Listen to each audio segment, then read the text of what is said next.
गुरुजी प्रणाम। आपकी कृपा दृष्टि हम सभी पर बनी रहे। मेरा प्रश्न है कि प्राण त्यागने का विज्ञान और कला पे आप थोड़ा प्रकाश डाल सकते हैं। प्राण त्यागने का विज्ञान और कला क्या है? पंकज जी का प्रश्न है। प्राण त्यागने का विज्ञान एक बहुत बड़ा विज्ञान है और साधक के जीवन में जब साधना घटती है तो पहली बात यही घटती है उसके जीवन में। पहला जो सार्थक विचार आता है वह विचार यह आता है कि जब प्राण त्यागे जाएंगे या प्राणों से हम डिटैच होंगे, प्राण हमसे अलग होंगे, प्राण इस शरीर के साथ अलग होगा, मन के साथ अलग होगा, तो वह क्या स्थिति है, वह कैसी होनी चाहिए, उसमें साधक कुछ कर सकता है क्या करना चाहिए साधक को? साधना में प्राण के संधान की तो हम बात करते हैं कि प्राणों को साधना है, प्राण के माध्यम से हमारी साधनाएं चलती हैं। प्राण क्या है? प्राण एक हम किसको कहते हैं? ब्रीथ को, ठीक है ना। ब्रीथ क्या है? हियर एंड नाउ है। इससे जुड़ा हुआ है वह एसोसिएशन। प्राण का अर्थ क्या बोलते हैं? मैं जिंदा हूं तो यह प्राण है, ऐसा नहीं। प्राण का अर्थ है, प्राण किसे कहा गया? ब्रीथ को, श्वास और प्रश्वास को प्राण कहा गया। यह श्वास और प्रश्वास ये क्या है? ब्रिज है। ये क्या है? सेतु है, ब्रिज है। और यह ब्रिज क्या है? इस शरीर को जोड़ता है। किससे जोड़ता है? उस अनंतता से, बहुत सारी चीज़ों से जोड़ता है। बहुत सारे शरीर हैं, है ना। यह प्राण जो इस शरीर को दूसरे शरीर से जोड़ता है, तीसरे शरीर से जोड़ता है, चौथे से, पांचवें से, छठवें से, अंततः सातवें से जोड़ता है। लेकिन यह प्राण जो है यह जाता है 4 शरीरों तक है। 4 शरीरों तक यह प्राण जाता है और 5वें शरीर के बाद में इस प्राण की आवश्यकता नहीं होती। लेकिन सेतु तो यही है ना, वहाँ पर मेन ब्रिज तो वहाँ से है, यहाँ तक उसका फैलाव है। लेकिन उसका वह जो संधि बिंदु है वह कहाँ पर है? चौथे और 5वें शरीर के बीच में है। पहला शरीर हो गया आपका कौन सा? भौतिक शरीर, फिजिकल बॉडी। दूसरा शरीर आपका क्या हो गया? इथरिक बॉडी, आकाश शरीर। तीसरा शरीर कॉजल बॉडी, यानी कारण शरीर, सूक्ष्म शरीर भी से हम कहते हैं। चौथा शरीर कौन सा हो गया? मेंटल बॉडी, मनस शरीर। और यहाँ तक प्राण का संचार होता रहता है। प्राण इन 4 शरीरों में संचार करता रहता है। और जो है 5वें शरीर, और यहाँ पर प्राण जो है एक अलग तरीके से जुड़ता है। वहाँ पर एक मेटाफिजिकल जैसी स्थिति आ जाती है। वहाँ से सिर्फ एनर्जी आती है, वहाँ से एनर्जी आती है। वह एनर्जी जो है यहाँ मूव करती है और यहाँ पर वो प्राण के रूप में हो जाती है। यहाँ पर वो प्राण के रूप में हो जाती है, श्वास के रूप में हो जाती है। वहाँ श्वास से हटके एक अलग किस्म की एनर्जी हो जाती है 5वें शरीर से। 5वां, 6वां और 7वां। 5वां शरीर यानी आत्मकाया, स्पिरिचुअल बॉडी, और 6वां शरीर यानी ब्रह्म काया, यानी कॉस्मिक बॉडी। 7वां शरीर यानी शिव काया, यानी बॉडीलेस बॉडी, निर्वाण काया। तो ये 3 शरीर हैं। तो उन शरीरों में अलग किस्म की ऊर्जा होगी, मेटाफिजिकल होगी। और मेटाफिजिकल ऊर्जा जब यहाँ पर प्रवाहित होगी तो प्राण के रूप में होगी। इसलिए जो है एक गहन साधना की विधि है। यह हम बोल रहे हैं, इसके आधार पर ही ये साधना विधि आप अप्लाई कर सकते हैं। इसे हम करवा देंगे, कभी हुआ तो नहीं भी करवाएंगे तो ये जो आप सुन रहे हैं इससे साधना विधि हो जाएगी। आपने इनहेल किया, मतलब श्वास ली, तो क्या आपने श्वास ली, यहाँ बात पूरी हो गई? नहीं, परमात्मा ने श्वास छोड़ी, परमात्मा ने श्वास छोड़ी और वह आपके लिए इनहेल हुई, आपकी श्वास बनी। वह आप श्वास आपने ली, उसने आपको दी। उसने छोड़ी यानी आपको मिली, आपको दी, वह आपके भीतर गई। परमात्मा ने श्वास ली तो आपके भीतर की श्वास वहाँ तक पहुँच गई, आपने श्वास छोड़ी। छोड़ी का मतलब क्या है? उसने ली तब तो वो छूटी ना आपसे। किसने श्वास ली? परमात्मा ने श्वास ली तब तो आपसे छूटी ना। आप श्वास लेते हैं क्या? श्वास घटती है। यदि आप श्वास आप ले रहे हो तो आपका प्रोग्राम हो तो रात में तो आप भूल जाओगे श्वास लेना, मर जाओगे आप तो, जिंदा कैसे बचोगे? तो आपने श्वास छोड़ी ऐसा आपको लगता है, लेकिन आपने श्वास नहीं छोड़ी, परमात्मा ने श्वास ली है। परमात्मा ने श्वास ली है। तो जो है इस प्राण को बड़े विस्तार से देखना चाहिए। ये प्राणों का विज्ञान है। साधना की विधि है, उसमें बोलते हैं भस्त्रिका करो। योग में बहुत सारे, उसमें हम बहुत सारे प्रयोग करते हैं श्वास के। अब श्वास और प्राण की बात करें तो यही आपको मैनेज कर रहा है ना। क्रोध में आपकी श्वास का ढंग बदल जाता है, क्रोध में आपकी श्वास का ढंग बदल जाता है। लोभ में अलग किस्म की सांस लेते हैं, वासना में अलग किस्म की सांस लेते हैं, भय में अलग किस्म की सांस लेते हैं। तो सारा विज्ञान श्वास से जुड़ा हुआ है, सारा विज्ञान श्वास से जुड़ा हुआ है। मृत्यु का भय सबसे भयानक भय है, उस समय श्वास की रिदम कुछ अलग हो जाती है। तो ये जो प्राण है, यह प्राण इस जो है इससे सब कुछ नियत होता है, सब कुछ जुड़ा हुआ है बहुत गौर से देखें तो। इसलिए विपश्यना भी बड़ी काम करती है। विपश्यना की विधि करवाई है ना, विपश्यना की विधि बड़ी काम करती है। क्यों काम करती है? क्योंकि श्वास जो है सब कुछ है। श्वास हियर एंड नाउ है, हम श्वास के साथ हैं तो क्या होगा? वह जो दृष्टा है वह श्वास के परे खड़ा है। दृष्टा कहाँ खड़ा है? प्राण के परे खड़ा है। वह प्राण जो फिजिकल जो भी शरीर हैं, 4 शरीर हैं, उसमें जो संचार कर रहा है, इन चारों के पार वह खड़ा है जो साक्षी है।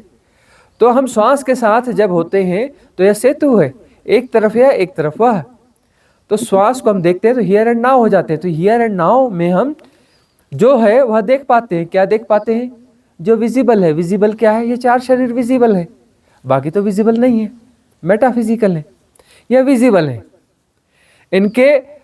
इनकी संवेदनाएं महसूस की जा सकती है, इनका आकार देखा जा सकता है। आकार न हो तो कुछ संवेदनाएं देखी जा सकती हैं, कुछ ना कुछ होता है। इन 4 शरीरों का जो हलचल होती है वह जानी जा सकती है। तो वह जानी जाती है। कैसे जानी जाती है? जब हम प्राण के साथ बने रहते हैं तो वहाँ सजगता पैदा होती है। हियर एंड नाउ में न भूत है न भविष्य है। भूत और भविष्य नहीं है तो सबकॉन्शियस माइंड नहीं है, सबकॉन्शियस माइंड नहीं है तो कॉन्शियस माइंड है। पूरी तरह से हम जागरूक हैं। जागरूक हैं तो दृष्टि निर्मल है। दृष्टि निर्मल है अर्थात जो जैसा है वैसा देखा जा रहा है, स्वभाव तो देखा जाएगा। तो क्या देखा जाएगा? जो कुछ है ये 4 शरीर देखे जाएंगे, इस चारों के चारों शरीर देखे जाएंगे, और जो कुछ विस्तार है वो सारा कुछ देखा जाएगा, जैसा का तैसा देखा जाएगा। जानना स्वाभाविक होगा, निर्विचार की अवस्था होगी। तो प्राण की क्या हो गई? शुद्धि हो जाएगी। साक्षी यानी प्राण की शुद्धि हो जाएगी। और ऐसे प्राण की शुद्धि हो गई तो शुद्धि युक्त प्राण जो है वह त्यागे जा सकते हैं। शुद्धि युक्त प्राण का त्याग बहुत अच्छा त्याग है, परम त्याग है। उसी त्याग की तो तैयारी चल रही है। प्राण यदि शुद्ध हैं, हियर एंड नाउ हैं, हम उसके साथ हैं, प्राण के साथ ही हैं, और सारी शुद्धि हो गई, सब कॉन्शियस माइंड बचा ही नहीं। प्राण के साथ यदि बने रहें तो बचा ही नहीं। तो अन्य विधियों के माध्यम से भी हम थोड़ा फास्ट प्रोसेस करते हैं, क्लिंजिंग क्लिंजिंग क्लिंजिंग क्लिंजिंग, सफाई होती चली जाए। तो क्लिंजिंग सारी हो गई, शुद्धि सारी हो गई। सारी शुद्धि हो गई तो हम प्राण के साथ रहेंगे, प्राण के साथ रहेंगे तो सारी शुद्धि हो जाएगी। इसलिए प्राण की साधना भी महत्तम साधना कही जाती है। और हमने जो एक विधि दी, एक्सेल, अचानक एक्सेल। तो एक्सेल से क्या होता है? हम प्राण के साथ हो जाते हैं। उस समय जो सबकॉन्शियस माइंड के पैटर्न आपको हैक कर किए हुए होते हैं, उनकी हैकिंग डिस्ट्रॉय हो जाती है, और वो हमें ऑपरेट कर रहे थे, ऑपरेशन खत्म हो गया, वो हमें ऑपरेट नहीं कर रहे। अमनी दशा हो गई, चेतनता परिपूर्ण हो गई। चैतन्य परिपूर्ण हो गया तो प्राण शुद्ध हो गए। चैतन्य में कुछ धूल धमास जम गई है, सबकॉन्शियस माइंड उसे घेरा हुआ है, तो फिर जो है अशुद्धि है। अशुद्धि दूर होनी चाहिए, बस क्लिंजिंग की साधना है।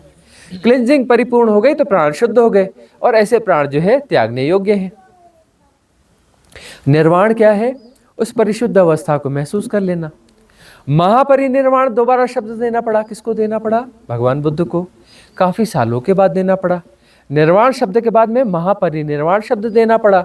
तो महापरिनिर्वाण का मतलब यह है कि वह प्राण शुद्धि तो उसमें सजगता बनाए रखनी है, लेकिन जब शरीर के साथ संबंध टूटेगा, वह प्राण जो है, प्राण जब त्यागे जाएंगे, ये चारों शरीर जब त्यागे जाएंगे, मतलब चारों शरीर त्यागना है।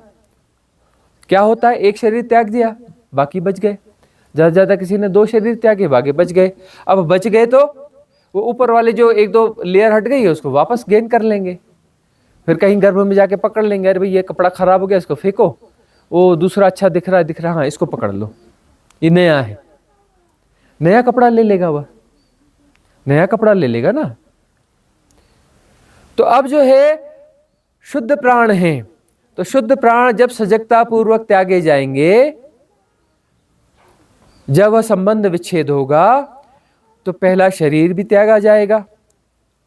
कौन सा शरीर? भौतिक शरीर, ईथरिक बॉडी, आकाश शरीर भी त्यागा जाएगा, सूक्ष्म शरीर भी त्यागा जाएगा, मनस शरीर भी त्यागा जाएगा।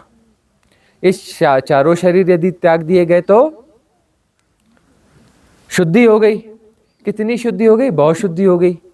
लेकिन परिपूर्ण शुद्धि हुई? नहीं हुई, लेकिन बहुत शुद्धि हो गई।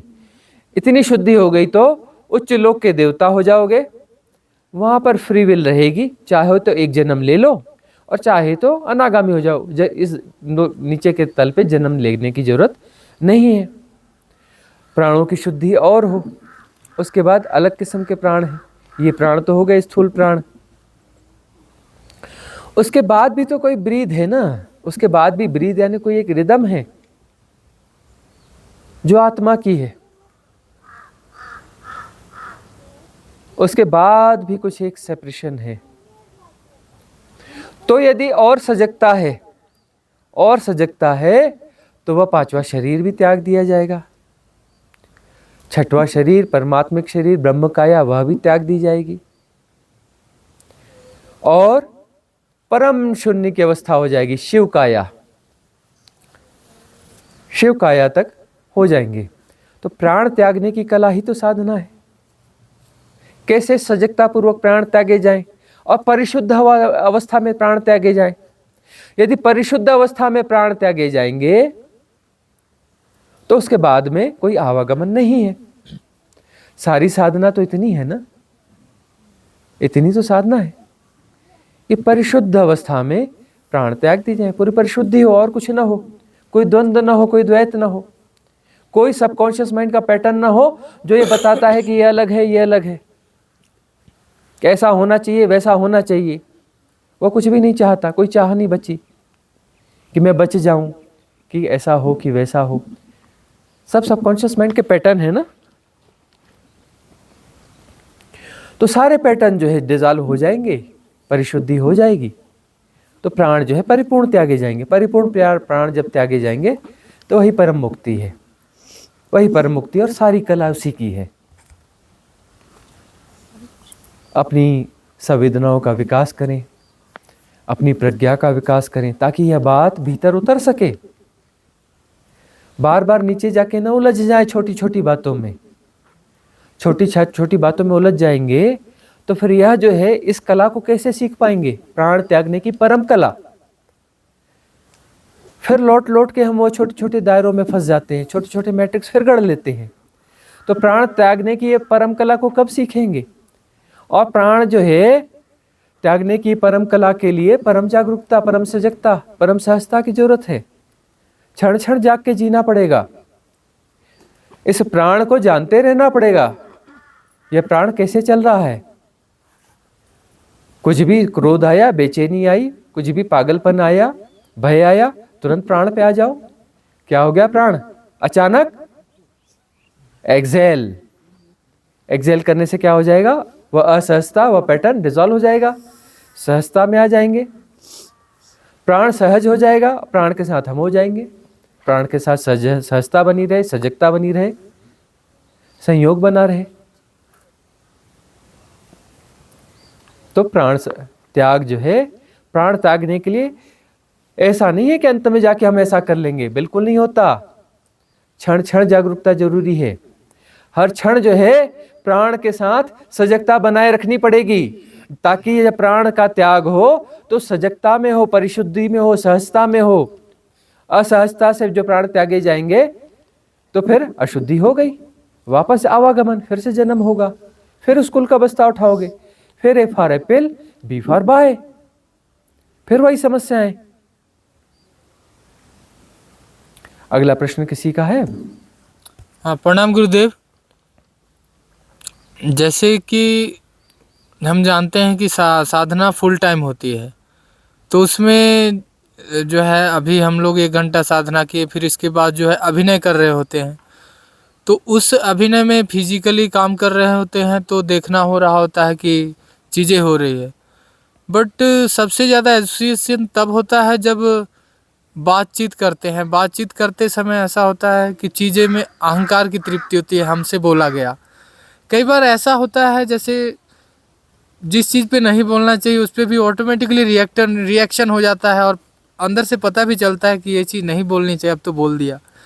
तो ये बोलना अननेसेसरी जो बोलना है वो उसका कैसे मिनिमाइजेशन हो? That's it. महत्वपूर्ण प्रश्न है कि साधना पार्ट टाइम नहीं होती है, साधना फुल टाइम होती है। और फुल टाइम साधना में साधक को तो जाना पड़ेगा, चलना फिरना, खाना पीना, उठना, जॉब, ड्राइविंग, एवरीथिंग, सब में होश तो होना चाहिए, जागरूकता तो होनी चाहिए। बगैर सजगता के कुछ भी नहीं होना चाहिए। तब जो है साधना सुफलित होगी, है ना। साधना को सुफलित करना है ना, तो होने के लिए सजगता प्रतिक्षण होनी चाहिए। अब व्यवहारिक सत्य है, उन व्यवहारिक सत्यों के साथ में जो है सजगता को जोड़ना पड़ेगा। इंटेंस मेडिटेशन ठीक है, 1 घंटा 2 घंटा 3 घंटा जो भी जैसा समय मिलेगा होगा। उसके बाद में जैसा भी हो, जो भी कर रहे हो, कर्म योग, जो भी कर्म किया जा रहा है उसमें सजगता की जरूरी है, सजगता का योग जरूरी है। तो सजगता पूर्वक यह सारे कृत्य होते रहेंगे तो उससे क्या होगा,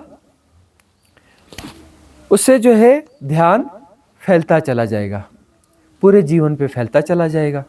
जब दिन में सजगता से फैलेगा तो नींद में अपने आप सजगता आने लगेगी, फिर नींद में भी किसी समय ध्यान का प्रवेश हो जाएगा। हमने बताया भी कि रात में भी जो है ध्यान का कुछ न कुछ प्रयोग करना चाहिए, किसी न किसी विधि का, ताकि निद्रा भी ध्यान हो जाए। लेकिन अब सबसे बड़ी बाधा कहाँ होती है? बातचीत से। बातचीत में क्या होता है कि मन पूरी तरह से इन्वॉल्व हो जाता है। मन को मौका मिलता है, सबसे ज्यादा मौका किसको मिलता है? मन को। कहाँ पे मिलता है? बातचीत में मौका मिलता है। किस बात का मौका मिलता है? सेपरेशन को फिर मजबूत करने का, बेहोशी में फिर जाने का, पैटर्न को फिर से मजबूत करने का, नए पैटर्न को फिर से खड़ा करने का। बातचीत ही वह कुछ है।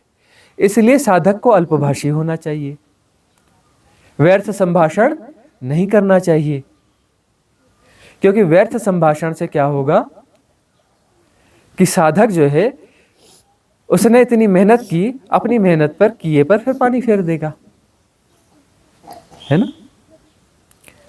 हम मछली बाजार बना लेंगे, मछली बाजार में जा बना करके फिर इधर की उधर की गासिप यह वह सब कुछ करेंगे, और फिर से पुराने पैटर्न्स जो डिजॉल्व हो रहे थे धीरे धीरे उनको प्राण दे देंगे। बेहोशी में क्या होता है? हम बेहोश होते हैं तो हमारा स्वरूप क्या है? एनर्जी का स्वरूप है। हमारी जो बीइंग है वह एनर्जी है, डिवाइन एनर्जी है। हमारी एनर्जी फिर किसको मिलने लगेगी? बेहोश होंगे तो पैटर्न्स को मिलने लगेगी, फिर अपना खून पिलाने लगेंगे। खून तो उतना महत्वपूर्ण नहीं है, खून से ज़्यादा हम एनर्जी फॉर्म में हैं। हम अपनी एनर्जी, हम अपने आप को पिलाने लग जाते हैं। किसको पिलाने लग जाते हैं? शैतानों को फीड कर रहे हैं, शैतानों को खून पिला रहे हैं। कौन पिला रहा है? हम पिला रहे हैं। वही जो समस्याएं हैं उन समस्याओं को हम अपना खून पिला रहे हैं, हम अपना खून पिला रहे हैं, हम अपनी एनर्जी पिला रहे हैं। किसको पिला रहे हैं? उन पैटर्न्स को। बेहोश होते हैं मतलब हम अपना खून पिलाना चालू कर दिया, अपनी एनर्जी पिलानी चालू कर दी। बेहोशी का मतलब यही है। और बातचीत में कब हम फ्लो में चले जाते हैं, कब बेहोशी में चले जाते हैं, पता ही नहीं चलता। इतना होश साधा, वो चलते चलते किचन के पहुंचने के पहले तक वापस घुस जाते उसी पैजामे में, वही घुस जाते हैं किचन पहुंचने के पहले पहले ही। ऐसे ही मछली बाजार यहाँ से चालू हुआ, मछली बाजार पूरा यहाँ मछली बाजार चालू हो जाएगा, और वापस पहुंच करके वही सब कुछ, वही चिल्लपो। और मन को पूरा मौका मिल जाता है तो मन राजी होने लगता है, हाँ बेटा इंटेंस साधना कर लो, कोई दिक्कत नहीं है, कोई दिक्कत नहीं है, बस इससे जैसे फ्री हो ना अपन खूब मजा करेंगे। उसको समझ में आएगा कि ये साधना जो है पार्ट टाइम साधना मेरा कुछ बिगाड़ नहीं सकती। पहले डर होता है ना मन को, कि अरे ये तो ग्लिम्स आ रहे हैं, अमनी दशा में लोग जा रहे हैं, अमनी दशा के ग्लिम्स आ रहे हैं, खतरा है। लेकिन धीरे धीरे उसको पता चलता है कोई खतरा नहीं है, ग्लिम्स कितने भी आने दो, कोई खतरा नहीं है। जैसे ये उठेंगे मछली बाजार शुरू, हमारा काम पहले से ज्यादा मजबूती से चलेगा, वापस सारे पैटर्न खड़े कर देंगे, वापस एनर्जी खींच लेंगे, वापस बेहोशी आएगी, पूरा खून पी जाएंगे। थोड़ी देर के लिए नहीं दिया ना, थोड़ी देर अमनी दशा हुई ना, थोड़ी देर खून नहीं पिलाया ना, बाद में पी लेंगे, ज्यादा पी लेंगे। खूब एनर्जी बटोरी है इन्होंने, सब पी लेंगे, करने दो, हम तो ज्यादा मजबूत हो जाएंगे इससे। तो हम उसके बाद क्या करते हैं, मछली बाजार बना देते हैं। तो क्या हंसना बुरा है, हंसी मजाक बुरा है? बिल्कुल नहीं। क्या कार्य व्यापार बुरा है? बिल्कुल नहीं। औपचारिक चर्चाएं बुरी हैं? बिल्कुल नहीं है। बेहोशी नहीं होना चाहिए, होश पूर्वक एकदम तेजी तेजी से बोलते, एकदम फ्लो में बिल्कुल एकदम से चले जाते हैं। वो बेहोशी का फ्लो होता है, इसको पहचानना पड़ता है। जब आप उस समय बोलते हैं ना, एक फ्लो होता है ना, वो फ्लो बेहोशी का फ्लो होता है। सजगता का बोलना एक अलग किस्म का बोलना होता है। जो सजग है, होश है, उसके बोलने की क्वालिटी अलग होती है। एक तो व्यर्थ नहीं बोलेगा, जो सार्थक बोलेगा उस समय वह स्थिर होगा अपने भीतर, उसके भीतर एक स्थैर्य होगा, एक क्वालिटी होगी, एक सहजता होगी, उस स्थैर्य से वह उसकी बातचीत होगी। अंदर का ठहराव उसकी वाणी से प्रकट हो रहा होगा, और वह वाणी उसके भीतर विचलन नहीं पैदा करेगी, वह वाणी उसके भीतर विचलन नहीं पैदा करेगी। और साधना किस बात की, कि विचलन नहीं होना चाहिए, विक्षेप नहीं होना चाहिए। अंतर मन में, मनस्थल पर विक्षेप न होनी चाहिए, विक्षेप रहित अवस्था होनी चाहिए। तो यह चर्चा बातचीत करते हुए भी विक्षेप रहित अवस्था कैसे रहे, अमनी दशा कैसे रहे? मतलब वहां पे मन का आप उपयोग कर रहे हैं। अभी क्या चल रहा है, मन आपको यूज करता है जी। आपका नौकर आपको आदेश देता है, ऐसा करो, ये करो, वो करो, आप क्या करते हो, यस सर, यस सर, है ना। मालिक क्या बोलता है, यस सर, ऐसा कर लो, तुरंत यस सर। और झाड़ूदार नौकर क्या बोलता है, अबे ऐसा कर, यस सर। और उसके बाद क्या होगा, उस सजगता में, उस मौन में, जहां पर सजग संभाषण होगा, उस मौन भीतर के ठहराव के साथ में, भीतर मौन है, भीतर ठहराव है, उसके बाद कोई वाणी निकलेगी तो वाणी जो है भीतर विचलन पैदा नहीं करेगी। तब जो है उसका मतलब यह हुआ कि मन को कहा जाएगा यह काम है, फटाफट कर दो, बोलेगा यस सर। जितना काम है उतना ही करना, यस सर, उतना ही काम करेगा, उसके बाद फिर शांत हो जाएगा। जैसी जरूरत होगी नौकर को बोलेंगे ये काम कर दे, यस सर, काम हो गया, बैठ जा चुपचाप। अभी बैठता ही नहीं है, दौड़ता रहता है, वो खुद हमें काम बताता है, अबे ऐसा नहीं ऐसा कर। कौन सी लैंग्वेज में बोलता है, अबे ऐसा नहीं ऐसा कर। तो ऐसा ही नचा रहा है, ये हालत, ये दुर्गति है। मन मालिक हो गया है, उसकी लैंग्वेज यही है, अबे तो बे वाली लैंग्वेज है। इतनी दुर्गत कर रखी है हमारी। तो जो है मौन को समझना पड़ेगा, मौन जीवन में उतरना चाहिए। एक बात बताइए, साधना में अभी साधना करी तो बीच में कुछ मौन की दशा घटी कि नहीं घटी? थोड़ी देर के लिए सब कुछ शांत हो गया था कि नहीं हो गया था? हो गया था। शायद बहुत लोगों के मन में अभी भी वो शांति बनी होगी, महसूस हो रही होगी अभी भी शांति, एकदम शांत है, जैसे सब कुछ ठहर गया है। हो रहा है कुछ लोगों के मन में? हो रहा है एकदम शांत सहज। तो ये शांति सहजता अच्छी है कि बुरी है? तो यह प्रज्ञा हमारे पास है कि यह चीज बनी रहनी चाहिए, इसको बनाए रखना चाहिए। यह प्रज्ञा है हमारे पास। जब यह अच्छी अवस्था है, बड़ा रिलैक्स, शांत, मौन, है ना, तो यह बनी रहना चाहिए कि चली जानी चाहिए? तो ये राइट इंटेलिजेंस हमारे पास क्यों नहीं है कि जब ध्यान करेंगे तब ठीक है, बाकी समय में कुछ और? ये राइट इंटेलिजेंस हमारे पास क्यों नहीं है कि यह अवस्था कंटिन्यू बनी रहे?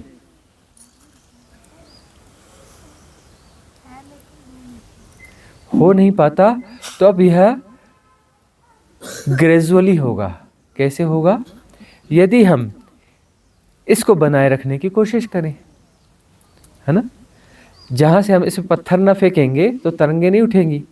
छोटी मोटी तरंगे चलो उठ भी गई तो धीरे धीरे सजगता से वो तरंगे शांत होने लगेंगी। जब हम करने वाले सब बिगाड़ देते हैं, बिना किए सब ठीक हो जाता है। करने वाले सब बिगाड़ देते हैं, बिना किए सब ठीक हो जाता है। यही समझना है कि व्यर्थ का करना जो है वह कम होता चला जाएगा, तो यह ठहराव, यह सहजता कंटिन्यूअस रहेगी। शुरुआत तो करें। स्वामी जी, सजगता के लिए अगर हम चलते फिरते या कहीं भी हैं, सांस को देखते रहें, उससे भी होगा? श्वास को भी जानते रहें, शरीर के मूवमेंट को भी जानते रहें। जो हो रहा है सब सुनाई पड़ रहा है। एक बात बताइए कि ध्वनियाँ सब सुनाई पड़ रही हैं और आप सब सुन रहे हैं, कुछ सुनना अपने से हो रहा है और आप कुछ नहीं कर रहे हैं, तो क्या वहाँ पे मन होगा? असंभव है, मन नहीं हो सकता। यदि सम्यक श्रवण हो रहा है तो वहाँ मन नहीं होगा। सम्यक दर्शन हो रहा है, सब देखा जा रहा है। गुणा भाग नहीं है कि ये देवदार का पेड़ है या फलाना है या ऐसा है या चिड़िया है, ऐसा कुछ नहीं हो रहा है। सिर्फ देखना हो रहा है। देखना हो रहा है तो वहाँ मन होगा क्या? मन की जगह ही नहीं बची। हम रिएक्ट करेंगे तो मन पैदा होगा, गुणा भाग लगाएंगे तो मन पैदा होगा। मन कौन पैदा करता है? हम पैदा करते हैं, करने से पैदा करते हैं। करने से हम मन पैदा करते हैं ना, तो करने वाले सब बिगाड़ देते हैं, बिना किए सब ठीक हो जाता है। करने वाले एक वाचाल मन पैदा करते हैं, करने से वाचाल मन पैदा होता है। और जब हो रहा है सब हो रहा है तो परफेक्ट है, वो प्रतिसंवेदन है। जो हो रहा है अपने से हो रहा है, वो प्रतिसंवेदन है। और सब हो ही रहा है। क्यों टांग फीस में बीच में फंसाते हो कि मुझे करना है, मैं कर रहा हूँ, ऐसा होना चाहिए, वैसा होना चाहिए, है ना। तो धीरे धीरे ये बात समझ में आएगी, धीरे धीरे ये चीज़ें हैपनिंग होती चली जाएगी। कुछ तो परिवर्तन है ना, कुछ तो परिवर्तन है कि नहीं जीवन में? है, सबके जीवन में है, ठीक है ना। तो ये होता चला जाएगा। तो यही विजडम हम आपको ट्रांसफ़र कर रहे हैं। आपकी ग्राहकता जैसे जैसे बढ़ेगी आप इसे स्वीकार करते चले जाएंगे।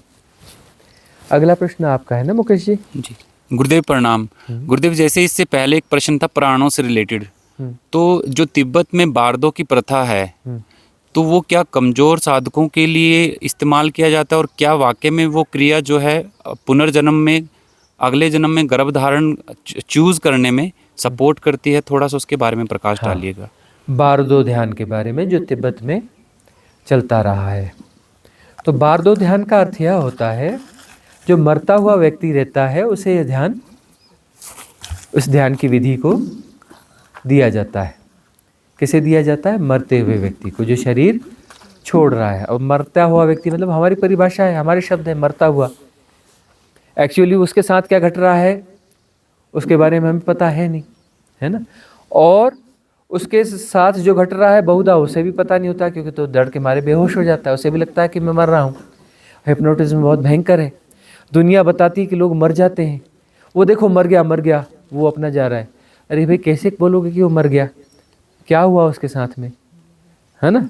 तो मरने की कोई बात कही जाती है तो मरने का एक भयंकर हिप्नोटिज्म है। पहली बात तो हिप्नोटिज्म टूटना चाहिए कि मरना जिस प्रकार से हम सोचते हैं वो मरना तो है नहीं। शरीर है और शरीर जो है, शरीर के साथ एसोसिएशन टूट जाएगा, और जो चेतना है वह रहेगी, चेतना बनी रहेगी। तो ये मरना कैसे हो गया? आप तो शरीर है ही नहीं ना। मरने का मतलब ये शरीर मर गया जी, शरीर मर गया तो मैं मर जाऊंगा। अरे आप कैसे मर जाओगे? मुझे नहीं मरना है। अरे आप कैसे मरोगे? शरीर मरेगा ना। आप शरीर हो तो ठीक है, आप मरोगे क्योंकि आप शरीर हो, और मरने का दुख आपको भोगना पड़ेगा। अरे पहले समझो कि ये शरीर है, शरीर पुराना होगा या कोई भी कारण होगा तो शरीर तो जाएगा, शरीर जाएगा। तो ये शरीर का जाना आपका मरना नहीं है। शरीर के साथ संयोग टूट सकता है, आप शरीर नहीं हो, है ना। और जो है आप मन भी नहीं हो, यह भी नहीं हो, वह भी नहीं हो। तो बारदो में जो है वह चीज़ बताई जाती है, उसको बारदो को और अपडेटेड किया जा सकता है। एक आध बार हम अपडेटेड बारदो करवा देंगे आज के समय के हिसाब से। अपडेटेड बारदो, जैसे पिछले विपश्यना अपडेटेड विपश्यना जो हमने बताई, अब अपडेटेड बारदो का एक को ध्यान हम करवा देंगे। किसी समय संयोग बनेगा तो, हैपनिंग होगी तो उसमें जो है सो सुझाव दिए जाते हैं मरते हुए व्यक्ति को कि देख अब ऐसा होने वाला है, तेरी चेतना जो है वह सिकुड़ती जाएगी, पैरों से ऊपर उठती जाएगी, तेरे पैर शून्य होने लगेंगे, तेरे हाथ शून्य होने लगेंगे, शून्य होते होते होते तेरी जांघें शून्य होने लगेंगी, यह शून्य होने लगेगा। और जो है शून्य होते होते तू पिन पॉइंट होने लगेगा। और जैसे ही तू किसी तेरी चेतना पिन पॉइंट होने लगेगी, उस समय तुझे एक फिल्म दिखाई पड़ेगी। पूरा जो जीवन तूने जिया है, यह सारा जीवन तुझे दिखाई पड़ेगा, लेकिन यह रील उल्टी चलेगी। पैदा हुआ से अभी तक की नहीं दिखेगी, तू अभी से लेकर के तू वापस जाएगा पैदा होने तक। आकाशीय रिकॉर्ड बनेगा इसका। वह रील बन रही है मतलब आकाशीय रिकॉर्ड बनेगा इसका। वह वापस जो है तुझे दिखेगी और उसकी रिकॉर्डिंग हो रही होगी, कंप्लीट रिकॉर्डिंग हो जाएगी और कंप्लीट तुझे दिखेगा। तू देखेगा नहीं तो रिकॉर्ड कहाँ से हो? रिकॉर्ड करने वाला तो तू ही है, तू ही है ना। तेरे दर्शन से ही तो रिकॉर्ड होगा। यदि तू मौजूद नहीं रहेगा तो रिकॉर्डिंग हो नहीं सकती। तू ही वो परम चीज है, तू ही वो परम शक्ति है। तू देखेगा तो पूरा सब रिकॉर्ड हो जाएगा, और रिकॉर्ड होकर के एक पिन पॉइंट जो है, एक ब्लूप्रिंट बन जाएगा, बिल्कुल सूक्ष्माति सूक्ष्म। ऐसा कि जैसा मेटाफिजिकल हो, है वो फिजिकल लेकिन ऐसा लगेगा जैसा मेटाफिजिकल है। इतना सूक्ष्माति सूक्ष्म कण जो है वो ब्लूप्रिंट बन जाएगा, छोटा सा वो सॉफ्टवेयर बन जाएगा, उसमें सब कुछ आ जाएगा, जन्मों जन्मों का सारा कुछ उसमें आ जाएगा। और वह मुँह करके दूसरी जगह जाएगा, उसे जागरूकता देते हैं, तू जाग के देखना यह सब, और अगला जन्म ऐसी ऐसी जगह पे लेना, ऐसे ऐसे करना, इस प्रकार से उसे सुझाव देते हैं। तो प्रश्न यह था कि यह क्या क्या कमज़ोर साधकों के लिए है? हाँ, कमज़ोर साधकों के लिए, जो अपने आप में परिपूर्ण नहीं है, उसके लिए है। लेकिन बारदो इसलिए करवा दिया जाता है कि बाय द वे उस समय कोई विक्षेप आ जाए, कुछ हो जाए, पूरी बेहोशी में न चला जाए, कम से कम होश तो रह जाए उसे। अब यदि बारदो की प्रक्रिया कई जगह उसे रिचुअल के तौर पे करवाई जाती होंगी, उसके लाभ होते होंगे क्या? न के बराबर, क्योंकि उसके सिस्टम और विज्ञान तो खो गए, औपचारिकता रह गई होगी। तो औपचारिकता से भी छोटे मोटे लाभ हो जाते हैं। जैसे गीता पढ़वा देते हैं ना, गीता पढ़ते हैं मरते हुए व्यक्ति के पास में, तो गीता के कुछ शब्द ऐसे हैं जो कि संसार की व्यर्थता को प्रकट कर देते हैं, आत्मा की अनंतता को बता देते हैं कि आत्मा अनंत है, अजन्मा है, यह है, कुछ ऐसे गुण जो है बोलते बताते हैं। तो गीता सुना देते हैं, तो शायद उससे कोई चीज़ उसे क्लिक कर जाए तो शायद कोई बात बन जाए। क्योंकि रात को जो हम जो विचार करते हुए सोते हैं, सुबह उठते हैं तो वही विचार सुबह होता है, वही विचार होता है ना। रात को कि गाना गाते गाते सो जाओ, सुबह उठोगे वही गाना जो है अंदर चालू हो जाएगा, ऐसा है ना। तो इस वाली नींद में भी जब जाओगे तो जो विचार होगा अगले जन्म में जब नींद खुलेगी तो वही विचार आ जाएगा, वही चीज़ आ जाएगी, तो वह जो है मार्गदर्शक हो जाएगी, वही चीज़ मार्गदर्शक हो जाएगी। इसलिए शरीर छोड़ते समय जो है कुछ पॉजिटिविटी चाहिए, कुछ अनुकूलता चाहिए, ताकि वही जो है प्रथम विचार बनेगा। तो यह कॉमन मैन की बात है। साधक के लिए क्या बात है? विचार होना ही नहीं चाहिए, पुराना स्टॉक भी नहीं होना चाहिए। रील बनेगी पूरी, किसकी बनेगी? जिसकी रील हो। हमारी तो रील ही नहीं है, हमारी तो रील ही नहीं है ना, तो कौन सी रील बनेगी? रील बनेगी नहीं, खेल खत्म, पैसा हजम, है ना। खेल खत्म हो जाना चाहिए, पैसा हजम हो जाना चाहिए, स्टोरेज कुछ नहीं रखना, पैकेट खाली हो जानी चाहिए, पैसा पूरा हजम हो जाना चाहिए। खेल खेल लो अच्छे से, ऐसा खेल खेलो कि कुछ सेविंग मत रखना कि सेविंग रखेंगे जी अगले जन्म में काम आएगी। कोई भी सेविंग नहीं रखना, न पुण्य कर्मों की, न इन कर्मों की, न इसकी न उसकी। खेल पूरा खेलो, होश से खेलो। होश से खेलने की जितनी टिकट देनी है सारी टिकट पैट करते चलो। खेल पूरा खत्म, तब तक पैसा पूरा हजम हो जाना चाहिए, कोई सेविंग नहीं बचनी चाहिए। जो सेविंग बचेगी तो उसको खर्च करने के लिए फिर आना पड़ेगा, है ना, फिर से जन्म लेना पड़ेगा। फिर A for Apple, B for boy. अगला किसी का प्रश्न है? प्रणाम गुरुदेव।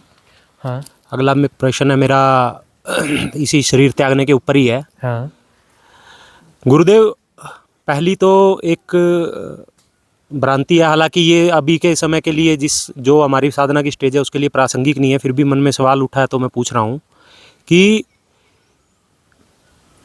एक ब्रह्म योगी जिस टाइम उनका कंट्रोल हो जाता है अपनी ऊर्जा के ऊपर, तो वो ब्रह्मरंध्र से, मैंने सुना है कि वो ब्रह्मरंध्र से कभी भी प्राण त्याग सकते हैं। तो क्या वो प्राण अपनी मर्जी से कभी भी त्यागते हैं, या वो भी पूरा जो भी परमात्मा ने उनको जीवन दिया है वो पूरा करके ही प्राण त्यागते हैं? और दूसरी चीज़ गुरुदेव, अगर एक ब्रह्म योगी इसमें बैठ के अपनी कुंडलिनी शक्ति को ऊपर उठा के ब्रह्मरंध्र से प्राण त्याग सकता है, तो फिर संथारा की क्या आवश्यकता गुरुदेव? इतना 35-40 दिन कष्ट भोगने की क्या आवश्यकता है फिर? हाँ, प्रश्न जो है बहुत महत्वपूर्ण प्रश्न है कि कोई ब्रह्म योगी है यानी जिसका ब्रह्मरंध्र खुला हुआ है, तो वह जो है अपने संकल्प के द्वारा अपने प्राण कभी भी त्याग सकता है। और उस संकल्प में वो सारी आयोजना करेगा कि उस समय कोई विक्षेप न हो, कोई विकार न हो, पुनर्जन्म की कोई स्थिति न हो। ठीक है ना? तो ऐसा वह कर सकता है। तो ऐसा वह कर सकता है तो कुछ लोग जो है ऐसा करते हैं, कुछ लोग कहते हैं नहीं, सहजता से होने दो, जब होगा तब होगा। वह कहते हैं हमको बीच में टांग नहीं फंसानी है, जैसा होगा होगा। कुछ ऐसा करते हैं कि नहीं नहीं हो गया, खेल खत्म हो गया, खेल खत्म हो गया, जो पैसा बचा उसको फेंक दो ना, जेब में रखेंगे तो समस्या है, फेंक दिया तो हमारा है ही नहीं। पैसा हजम करने की जरूरत क्या है, पैसा उठा के फेंक दो, पर्स को उठा के फेंक दो, खेल खत्म। तो कोई ब्रह्म योगी चाहे तो अपने संकल्प के द्वारा ऐसा कर सकता है कि अपने प्राणों का उत्सर्ग जो है ब्रह्मरंध्र के माध्यम से कर सकता है। उसमें थोड़ा रिस्क रहता है, अनागामी हो जाएगा, बहुत उच्च लोक का देवता हो जाएगा, वहां जाके फंस सकता है। क्योंकि संकल्प के साथ में ना कुछ करने का भाव जुड़ा हुआ है। संकल्प के साथ में, संकल्प यानी कुछ करना है। उस समय यदि प्रॉपर वो डाइल्यूट नहीं हो पाया ना, लास्ट मोमेंट में उच्च लोक का देवता हो जाएगा। फिर वो क्या करेगा, बाकी लोगों का तो फायदा ही होना है, वो जो भी हुआ उसका दुनिया का तो फायदा ही होगा ना। वह जो है वहाँ रह करके दूसरे लोगों को बताएगा कि ऐसा ऐसा है, लेकिन सावधान, मैं फंसा तुम नहीं फंसना। वो बाकी साधकों को हेल्प करने लगेगा, क्योंकि उच्च लोक का देवता है। उस वहाँ होने का ढंग ही यही है कि उसे हेल्प करना ही पड़ेगा निम्न लोकों में जाकर। उच्च लोक के देवता में वहाँ के नियम है, रित है। यहाँ एक बीज लगाओ तो उसका नियम क्या है, वृक्ष बनेगा ना, नियम है ना। वहाँ का नियम क्या है, देवता है तो वह निम्न लोकों में जाकर उसको मदद करेगा ही करेगा। उसके बगैर ये हमारा भोजन है ना, क्या भोजन करते हैं, उसका भोजन यह है कि वो दूसरों की जाके हेल्प करेगा, निम्न लोकों में जाके साधकों को मदद करेगा, डायरेक्ट इनडायरेक्ट जैसा हो सके मदद पहुंचाएगा। तो वह जो है ऐसी संभावना है कि वह जो है ब्रह्मरंध्र से प्राण यदि त्यागता है तो आंशिक संभावना है, हो भी सकता है, नहीं भी हो सकता है, पूरा भी मुक्त हो सकता है। एक दूसरा है संथारा। संथारा में रिस्क कम से कम लिया जा रहा है, रिस्क कम से कम लिया जा रहा है। तो शरीर को जो है भोजन देना बंद कर दिया। कोई चाहे तो पानी दे सकता है, कोई चाहे तो पानी न दे।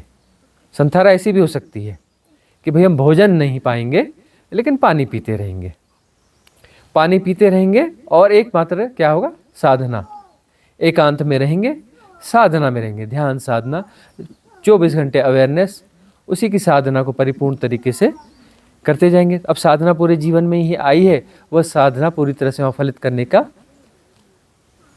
आयोजन होगा। संथारा वह आयोजन है, तो उसमें रिस्क जो है थोड़ा सा कम है, क्योंकि वो करते करते करते विकार यदि कुछ होंगे तो प्रकट होते रहेंगे। उनकी उदीर्णा होगी, निर्जरा होगी, उदीर्णा होगी, निर्जरा होगी, उदीर्णा होगी, निर्जरा होगी, छिपे हुए होंगे ना।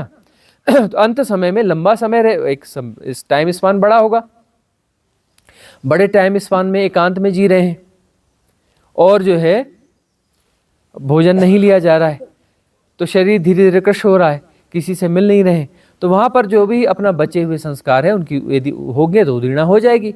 छुपे हुए थे, ऐसे छुपे हुए थे कि हमें लगा कि मुक्त हो गए हैं, और पता चला वो दो चार संस्कार कहीं छुपे पड़े थे, वो अपना कारण बन गए, फिर से पुनर्जन्म का फिर जन्म हो गया। तो संथारा में यह संभावना है कि कोई छुपे हुए संस्कार हैं तो वह भी धीरे धीरे उभर आएंगे और डिजॉल्व हो जाएगा और परिशुद्धि हो जाएगी, प्योरिटी हो जाएगी, है ना, एकदम परफेक्ट प्योरिटी हो जाएगी। तो परफेक्ट प्योरिटी हो जाएगी तो फिर पुनर्जन्म का कारण समाप्त हो गया। तो ये 2 विधियां हैं। इसमें और कुछ बचा है आपका? और इसमें तो कुछ नहीं है गुरुदेव, एक छोटा सा क्वेश्चन हो रहा है। हाँ, जो आप समाधि और ब्रह्मरंध्र, ब्रह्मरंध्र जो है, यह ब्रह्मरंध्र यानी समाधि का द्वार हो गया।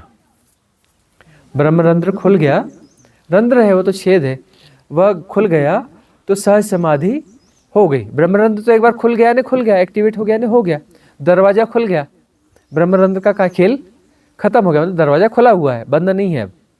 समाधि मतलब उसमें से वो प्रवाह हो रहा है, ऊर्जा की गतियां हो रही हैं, मतलब सहज समाधि हो गई। सहज समाधि होगी, परम समाधि नहीं। कौन सी हुई? सहज समाधि। परम समाधि में जब सारे एसोसिएशन टूटेंगे अंत तक, मतलब महापरिनिर्वाण, जो पहला प्रश्न था ना, प्राण त्यागने वाला, पूरी परिशुद्ध अवस्था में प्राण जब त्यागे जाएंगे तब बात पूरी में होगी, है ना। हाँ, आपका कुछ प्रश्न था? गुरुदेव 7 शरीरों के बारे में हम सुनते हैं, ओशो ने भी इसके बारे में प्रकाश डाला है, बाकी नेट पे भी है, लेकिन मैं प्रैक्टिकली आपसे जानना चाहता हूँ, जैसे साधकों को बहुत सारे अनुभव होते हैं, किसी को आउट ऑफ बॉडी एक्सपीरियंस होता है, किसी को अहम ब्रह्मास्मि का अनुभव होता है, किसी को कोई अनुभव होता है, अलग अलग अनुभव होते हैं। तो वो एक मुख्य रूप से तो अहम ब्रह्मास्मि का जो ये अनुभव है, ये कौन से शरीर से जुड़ा है, और अलग अलग शरीरों के एक आधे अनुभव आप बता देंगे ताकि पता लगे कि कौन से शरीर का क्या अनुभव है और कैसे काम करता है गुरुदेव। अब भौतिक शरीर के अनुभव तो सबको पता है ना। और जो है इथरिक बॉडी के अनुभव क्या होते हैं? शरीर ऐसा लगता है जैसे फैल रहा है, खूब बड़ा हो गया, खूब बड़ा हो गया, हवा में उड़ने लगा। हम नीचे बैठे ऐसा लगता है ऊपर उड़ गए, कई बार ऐसा लगता है बिल्कुल सिकुड़ गया, बहुत छोटा हो गया, एकदम दुबला पतला हो गया, है ना। फैलने और सिकुड़ने के अनुभव होते हैं इथरिक बॉडी के, आकाश शरीर के। सूक्ष्म शरीर के अनुभव क्या होते हैं? सूक्ष्म शरीर के अनुभव होते हैं कि वह आउट ऑफ बॉडी एक्सपीरियंस, शरीर से हम बाहर चले जाते हैं। ये कौन सा है? तीसरा शरीर है। सूक्ष्म शरीर में यह अनुभव होते हैं। उसके बाद है मेंटल बॉडी, मनस शरीर। मनस शरीर में अनुभव ही अनुभव होते हैं, न जाने कितने, क्योंकि सबसे ज़्यादा क्षमतावान तो मन ही है ना। इतने उल्टे सीधे जो गेम दिखा रहा है, मतलब इसका पावर है ना, तभी तो इतने गेम दिखा रहा है। किसी भी चीज़ के इमेजिनेशन दे देता है, कुछ भी दे देता है ना। आपको पता है कुंडलिनी शक्ति की बात करते हो ना, ये चौथे शरीर का अनुभव है। कुंडलिनी शक्ति व मन की शक्ति जब पूरी एक जगह हो जाती है ना, कोई उसके साथ में कोई बंटवारा नहीं रह जाता, राइट रेजोनेंस में आ जाती है, वो मन की पावर ही तो बटी हुई है ना। मन की ताकत कहीं इधर डोल रही, कहीं इधर डोल रही, न इधर के रहे न उधर के रहे, कुछ इधर की डोल रही, कुछ उधर की डोल रही, कुछ इधर की। ये द्वंद्व क्या है? मन क्या कर रहा है? मन जो है एक एनर्जी को, जहाँ एनर्जी बहुत ज़्यादा है उसको डाइवर्ट कर रहा है, कुछ इधर कुछ इधर कुछ उधर, उल्टे सीधे पैटर्न है। सबकॉन्शियस माइंड के पैटर्न को फीड कर रहा है, खून पिला रहा है, वो अलग वाला खून, ये लाल वाला खून नहीं, असली खून हमारा, हमको ही पिला रहा है वह। मन क्या कर रहा है? हमको ही पिला दे रहा है। हमारी क्वालिटीज उन सबकॉन्शियस माइंड के पैटर्न को पिला दे रहा है। कौन पिला दे रहा है? मन पिला दे रहा है। और ये जो उल्टे सीधा काम चल रहा है ना, इस उल्टे सीधे काम को बेहोशी कहते हैं। और यदि उल्टा सीधा काम बंद हो गया तो होश हो गया। होश हो गया मतलब मन ऑटोमेटिक इंटीग्रेटेड हो गया, उसको इंटीग्रेटेड करना नहीं है। व्यर्थ व्यर्थ की तरह भासने लगा, व्यर्थ की तरफ ऊर्जा हमारी जानी बंद हो गई, तो ऊर्जा क्या हो गई? संघनित हो गई। संघनित हो गई तो क्या बन जाएगी? कुंडलिनी शक्ति बन जाएगी। कुंडलिनी शक्ति बन जाएगी तो जाग जाएगी, है ना। राइट अलाइनमेंट होगा, कुंड से लेकर कहाँ तक हो जाएगा? चौथे चक्र तक, अनाहत तक। अनाहत तक वह राइट अलाइनमेंट हो जाएगा तो फिर क्या होगा? ओमकार का नाद सुनाई देगा। पहले ओमकार का नाद सुनाई पड़ता है, कुंडलिनी बाद में जागती है ना। थोड़ा थोड़ा अलाइनमेंट होने लगता है ना, अलाइनमेंट हो रहा है तो अनाहत नाद सुनाई पड़ेगा, मतलब ओमकार का नाद सुनाई पड़ेगा। कैसे सुनाई पड़ेगा? टी ची पी, झिंगुर की आवाज, ऐसा बिल्कुल नहीं। अनाहत नाद टी नहीं होता, अनाहत नाद ची नहीं होता, अनाहत नाद पी नहीं होता, अनाहत नाद झिंगुर का स्वर नहीं होता। अनाहत नाद कैसा होता है? ओम।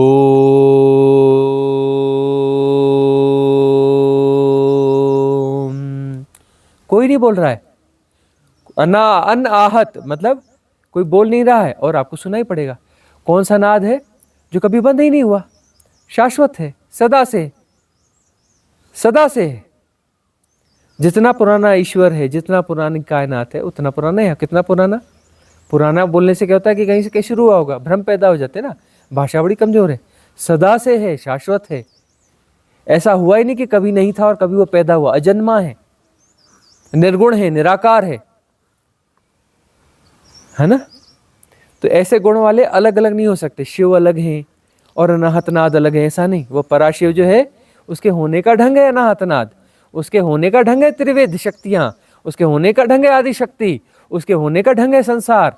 और वह एक ही है, दो है ही नहीं, दो हो नहीं सकते, दो हो नहीं सकते। तो जो है अनाहत नाद, अनाहत नाद यानी चौथे और पांचवें शरीर के बीच का संधि बिंदु, उसके बीच का संधि बिंदु हो गया। और कुंडलिनी जागेगी तो बाद में कुंडलिनी जाग जाएगी। ऊर्जा इकट्ठी हो गई तो राइट अलाइनमेंट में आ गई।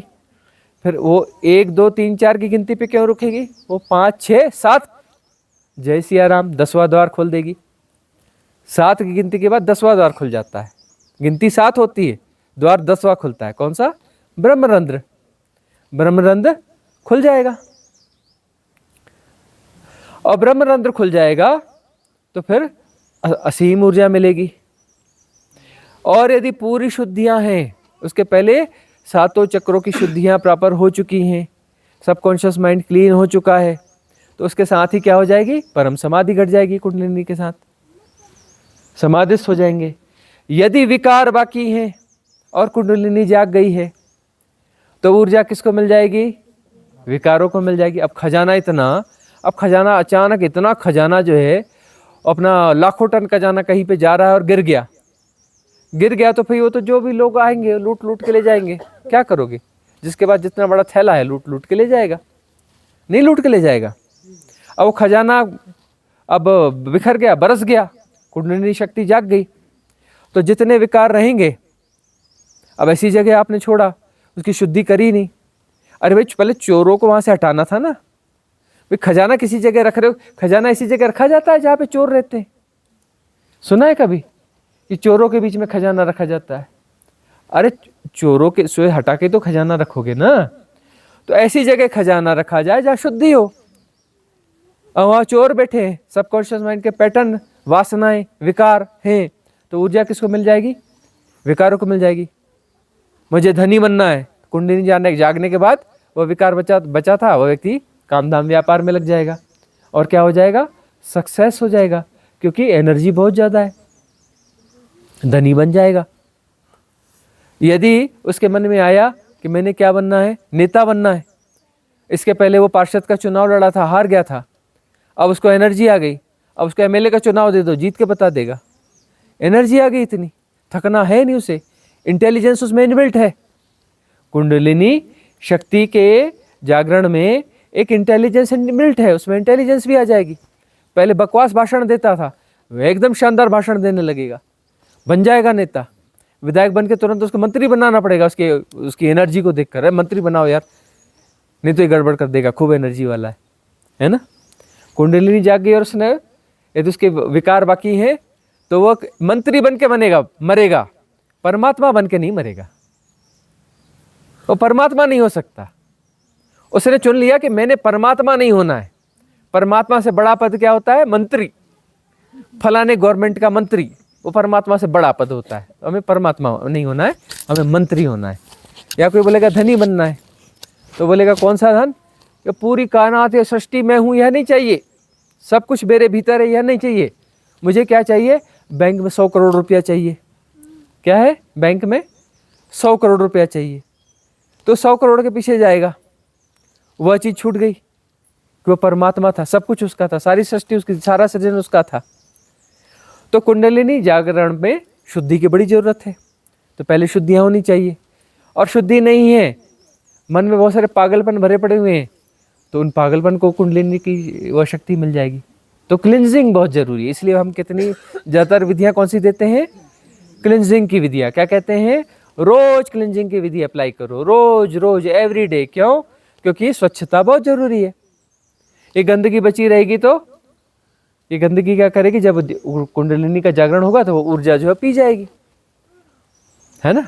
वहाँ पर वो क्या जोंक होती है ना, क्या होती है जोंक? लीच, हाँ, वो रह जाएगी। तो फिर अब वो आएगा तो वो तो पी जाएगी, वो मोटी होती चली जाएगी, है ना। माल आएगा तो छोड़ेगी नहीं, वो छोड़ने का सवाल ही नहीं है। तो वहाँ पर स्वच्छता बहुत ज़रूरी है। स्वच्छता के साथ कुंडलिनी शक्ति जागेगी तो 4, 5, 6, 7 और 10 की गिनती पूरी हो जाएगी, 10वां द्वार खुल जाएगा। और उसके बाद में कोई विकार ऐसा नहीं रहेगा जिसके कारण कोई भोग बचेगा। अब जो है उसके बाद में 5वां शरीर है। 5वें शरीर में अनुभव जैसी चीज़ें खत्म हो जाती हैं ना, अनुभव यहीं के हैं। लेकिन फिर भी यदि कुछ होता है, क्योंकि हम कहते हैं कि वहाँ पर भी कुछ सेपरेशन है ना, तो कुछ तो होगा ना। वहाँ पर क्या होगा? है का बोध होगा कि है।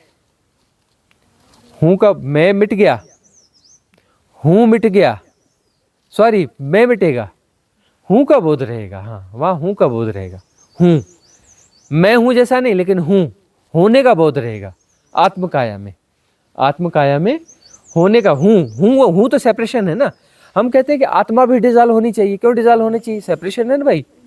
आत्मा में हूँ का बोध है ना, इसलिए हम कहते हैं कि आत्मा भी डिजॉल्व होनी चाहिए, क्योंकि वहाँ पे हूँ का बोध है। हूँ तो है रह गई कहीं ना कहीं। हूँ तो मौजूद रहेगा ना भाई। हूँ कहाँ जाएगा? कहीं ना कहीं रहेगा, किसी न किसी डायमेंशन में फंस के रहेगा हूँ। अब 6वां शरीर है ब्रह्म काया। ब्रह्म काया में है का बोध होगा, इजनेस होने का बोध होगा, है ना। है, सब कुछ है, ऐसा बोध होगा, है ना। सब कुछ है और सब कुछ है को जाना जा रहा है। यह ब्रह्म काया में होगा, 6ठे शरीर का। और 7वें शरीर में सब कुछ विदा, जय सिया राम, है ना। पूरी तरह से खजाना खाली, पैसा खत्म, खेल खत्म, पैसा हजम। वहाँ पूरी तरह से खेल खत्म हो जाता है। वहाँ कोई ऐसा खजाना अकाउंट नहीं बचता जिसको खर्च करने के लिए दोबारा आना पड़ेगा, है कि नहीं। 7वें शरीर के साथ सब कुछ डिजॉल्व हो जाता है। तो ये 7 शरीर होते हैं। अगला प्रश्न है। प्रणाम स्वामी जी। जोर से पूछिए। मेरा प्रश्न है टनल को लेके, कि वो कैसा एक्सपीरियंस होता है और किस स्टेज पे होता है, और किसी कारणवश अगर अधूरा रह जाए तो उसका क्या मतलब होता है? टनल मतलब ध्यान में बैठते हैं तो जो एक सुरंग हाँ सी जी, दिखती ऐसे। है। हाँ, ये जो ध्यान की जब हैपनिंग होती है ना, शुरुआती दौर में जब ध्यान की हैपनिंग होती है तो उसमें बहुत सारे ऐसे अनुभव होते हैं। एक तो यह होता है कि आपको अपना नेगेटिव दिखाई पड़ता है। वो पुराने ज़माने में कैमरे हुआ करते थे ना, उसमें रील हुआ करती थी, है ना। उस रील में जो है वो नेगेटिव होता था, कि मतलब जो फ़ोटो खींचा उसका बिल्कुल उसमें नेगेटिव दिखता था। फिर उसके प्रिंट निकलते थे उस समय, उस नेगेटिव को मशीन में फंसाते थे, उसमें फिर रोशनी डाली जाती थी, फिर उस हिसाब से वो प्रिंट निकलता था। तो वो जो नेगेटिव है काला काला और उसमें आकृति बनी होती थी, तो ऐसा खुद का नेगेटिव दिखाई पड़ता है जब ध्यान की हैपनिंग होनी होती है। तो दूसरी बात, आप बैठे रहते हैं तो आपकी जीभ है, जीभ उठ करके तालू से चिपक जाती है। कहाँ से चिपक जाती है? तालू से चिपक जाती है। और जब फिर ध्यान थोड़ा और गहरा जाता है तो वहाँ पर फिर वो टनल शुरू हो जाती है। टनल शुरू हो जाती है, उसमें टनल में ऐसा लगता है कहीं और गहरे और गहरे जा रहे और गहरे जा रहे, ये सारा उथलापन विसर्जित होने लगता है, और गहरे जा रहे हैं और गहरे जा रहे हैं और गहरे जा रहे हैं और गहरे जा रहे हैं और गहरे जा रहे हैं, ऐसा अनुभव होता है। तो ये अच्छे अनुभव है, मतलब ध्यान घट रहा है। ध्यान घट रहा है मतलब अच्छा अनुभव है। स्टेज तो अच्छी कहलाई ना, हैपनिंग हो रही है ध्यान की, मतलब स्टेज अच्छी कहलाई। लेकिन जो है लौट आना होता है उस वहाँ से ना, फिर फंस जाते हैं हम बाहर की स्ट्रीम्स में, फिर फंस जाते हैं। तो जो है सजगता और होश के साथ में यह बहुत अच्छा है।